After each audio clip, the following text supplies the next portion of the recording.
Hola, ¿cómo está? Dios le bendiga, espero que esté muy bien.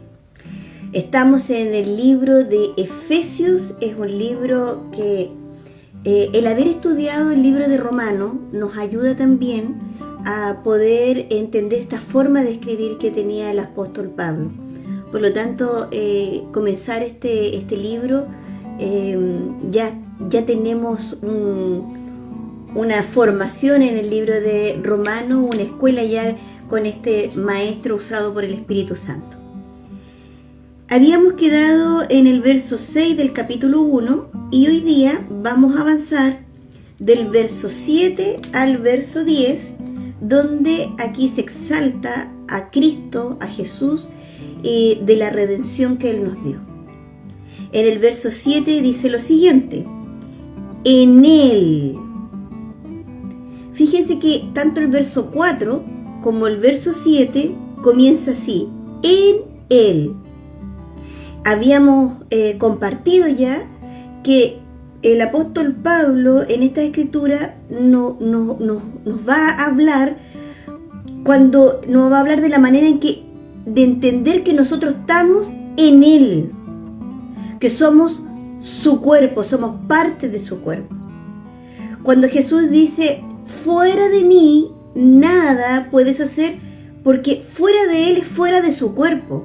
Nosotros tenemos que estar en Él, en el cuerpo.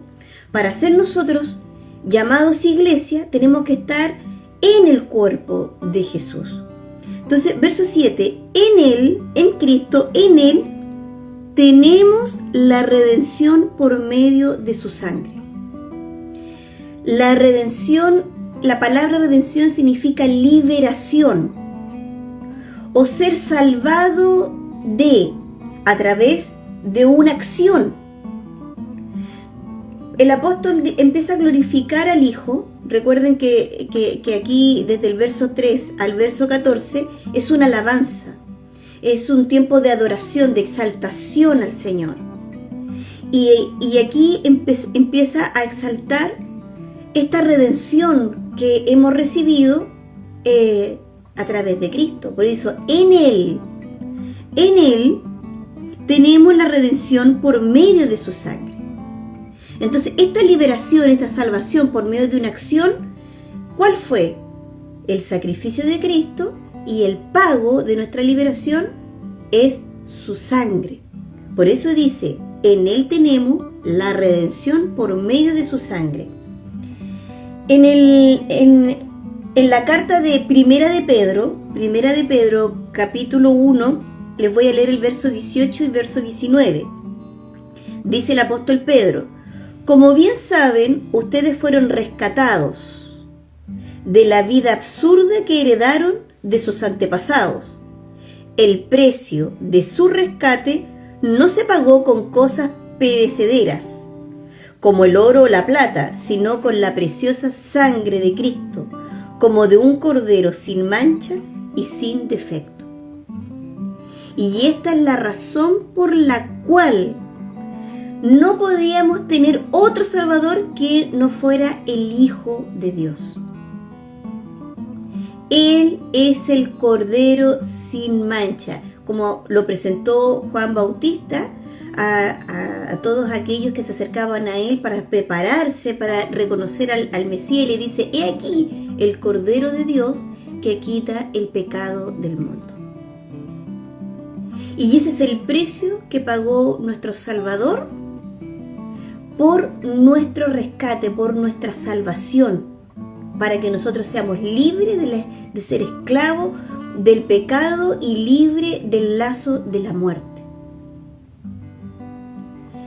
Y dice: en Él tenemos la redención por medio de su sangre, el perdón de los pecados según la riqueza de su gracia. Nosotros recibimos el perdonazo, el perdón por nuestros pecados. Cristo pagó. Dios está airado contra el pecador. La ira de Dios es el justo y santo castigo al pecador. Pero Cristo interviene y Él paga. Él recibe en la cruz la ira. Él paga. Y Él derrama su sangre y se lleva todos los pecados Y dice la palabra que Cristo entra a las entrañas, ¿cierto?, de lo profundo, y la muerte no lo pudo retener. ¿Por qué la muerte no lo pudo retener? ¿Por qué la palabra dice eso? Porque Cristo de todo fue tentado y de nada pecó. No podía ser juzgado por la muerte porque de nada pecó. Él no tenía ningún delito. Entonces a la muerte se le escapó de las manos Cristo, y al tercer día, por el poder del Espíritu Santo, lo resucitó. Por eso el apóstol Pablo, cuando exalta al Espíritu Santo en el libro de Romanos, dice que el mismo Espíritu que resucitó a Cristo está en nosotros. Y al entender que recibimos el perdón y fuimos liberados por este pago, que es la sangre de Cristo, hermano, comprendamos lo valioso que son los hijos de Dios, que valen la sangre de Cristo. El príncipe de este mundo siempre tiene una campaña del terror para disminuir a la humanidad, para decirle que son rechazados por todo, que no valen nada. Nosotros tenemos una extraordinaria noticia por medio del Evangelio de Jesucristo, es decirle: usted vale la sangre de Cristo. Usted puede ser libre del lazo de la muerte. Hay quien pagó por tus delitos y pecados, y le podemos predicar este plan precioso de salvación y decirle que sí tiene salvación, sí hay rescate por él. Que antes de que él supiera quién era su Salvador ya lo amaba. Y dice que el perdón de los pecados que recibimos, dice, según sus riquezas. O sea, hay una riqueza que está en los hijos de Dios. Porque recuerden, en Él, los que estamos en el cuerpo de Jesucristo. Fuera del cuerpo de Jesucristo no vamos a lograr ser nada. Pero en el cuerpo de Cristo, siendo Cristo la cabeza, porque si nosotros le llamamos Señor a Jesús, es porque obedecemos en fe todo lo que nuestro Señor nos dice. Entonces dice que al estar en Él, en el cuerpo, hay riquezas que nosotros podemos obtener. Verso 8, la cual desbordó toda esta riqueza, ese perdón y la riqueza, dice, la cual desbordó sobre nosotros con toda sabiduría y entendimiento.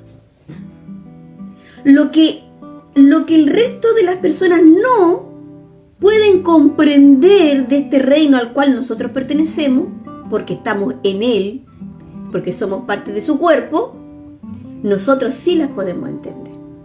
¿Y por qué las podemos entender? Este es un misterio, un milagro, algo que no es para nada de este mundo.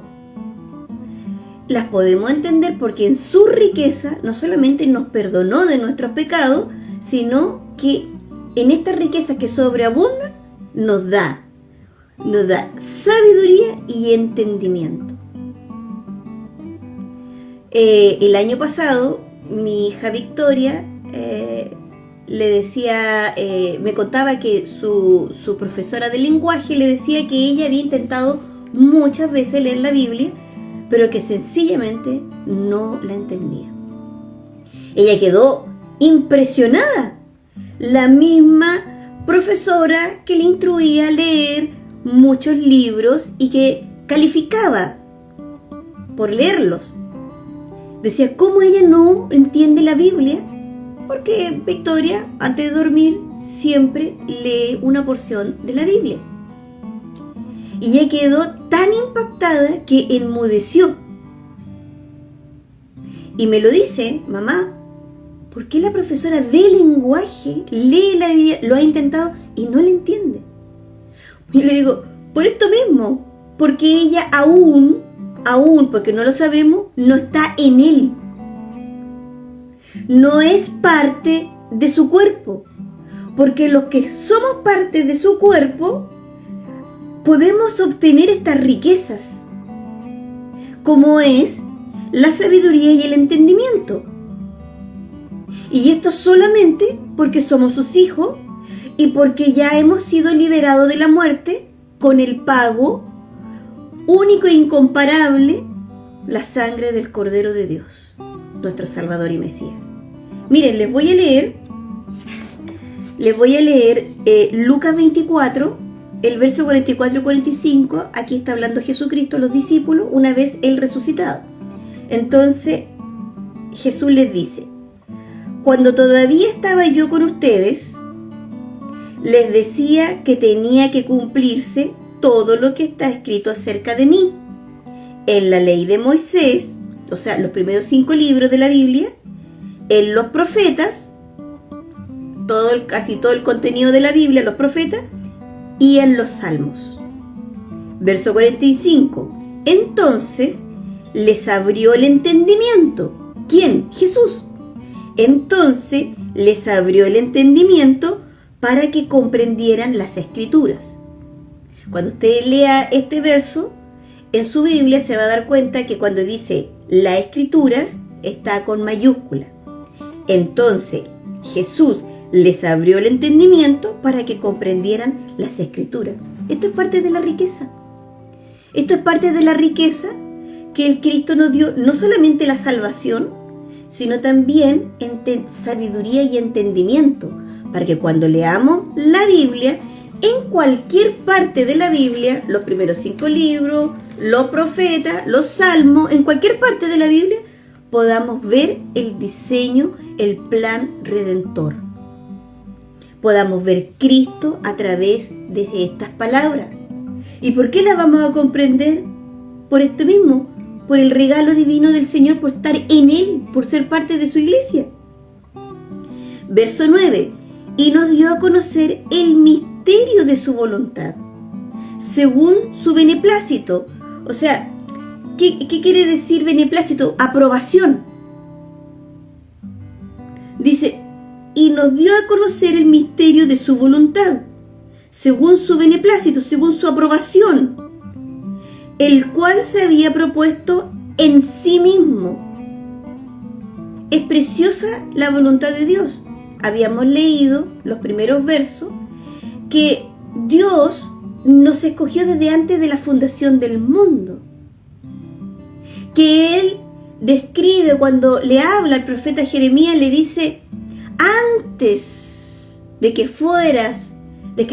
estuvieras en el vientre de tu madre, o sea, antes de que tu papá y tu mamá te concibieran, antes de que estuvieras en el vientre de tu madre, yo te conocí. Y antes de que nacieses, yo te aparté, te santifiqué y te di a las naciones como profeta. Estas son cosas que no pasan por la mente del hombre, ni por la razón, ni por la lógica. Esto es el misterio de la voluntad de Dios. Como cuando Dios se le revela a Abraham y le dice que su descendencia va a ir a una tierra desconocida, va a estar esclavizada por mucho tiempo, pero luego los voy a liberar, y le cuenta todo el panorama que va a pasar. ¿Dónde? No pasa por la mente. O cuando Dios llama a Moisés y le dice que vaya y hable con Faraón para libertar el pueblo, y le cuenta que Faraón, por haber afectado, por no haber obedecido, por no haber soltado, por haber sido duro, por no soltar a su primogénito, Israel le dice, yo mataré su primogénito. Y se lo dice antes que Moisés vuelva a Egipto. ¿Cómo podemos comprender eso cuando los profetas dicen que llegará un día que volverán a ser en un día nación? Y se cumplió hace 76 años, un 14 de mayo, tuvieron recién de aniversario, 76 años, se cumplió esa profecía, pero esa profecía está escrita cientos de años atrás. Esta es la voluntad de Dios. ¿Cómo comprenderlo? Verso 10 dice así, para que cuando llegara el tiempo señalado, reuniera todas las cosas en Cristo, tanto las que están en los cielos como las que están en la tierra. O sea, toda la voluntad de Dios, el diseño redentor que realiza el Padre, Él hace este diseño redentor de cómo salvar la humanidad, lo que ejecuta Cristo, por supuesto, en su primera venida, y lo que el Espíritu de Dios nos convence a nosotros para que tengamos convicción de pecado y nos podamos arrepentir y reconocer a Jesús como nuestro Salvador. Todo se trata de Jesús. En el libro de Hechos Jesús dijo: todo poder o toda potestad se me ha sido dada en el cielo y en la tierra. En Apocalipsis 22,